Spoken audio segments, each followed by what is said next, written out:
working at Free People.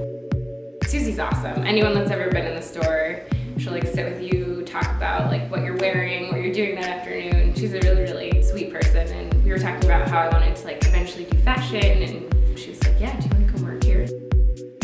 Susie's clothing is a completely different level of quality. So it's been really cool to, at this point in my life, I have so many clothes to be like quality over quantity.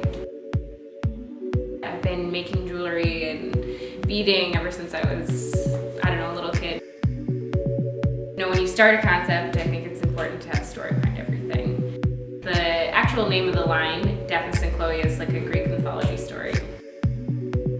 It's really romantic, and it's dainty, like beautiful, but it's also really dark and twisted. Two kids, they are like raised together. They're not related, but they're lovers. So it's just like an adolescent love story, but it's like dark and twisted, and I don't know, we've all been through something like that before, so I feel like it's relatable.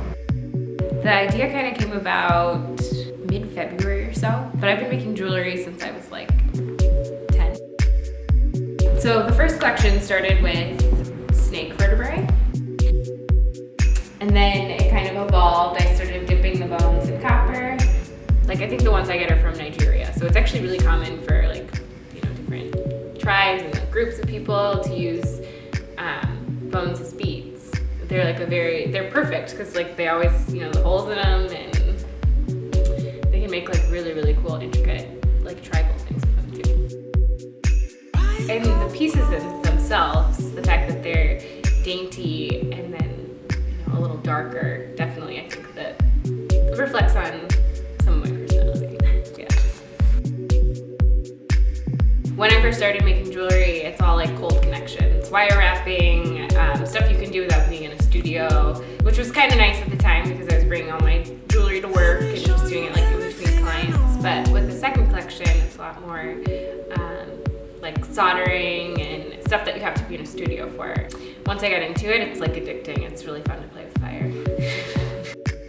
So the audience for the line is definitely geared towards girls in their 20s, and anybody could get away with wearing them every day, all day, but there are definitely a few pieces that you have to be kind of bold and, wild, young and wild to wear.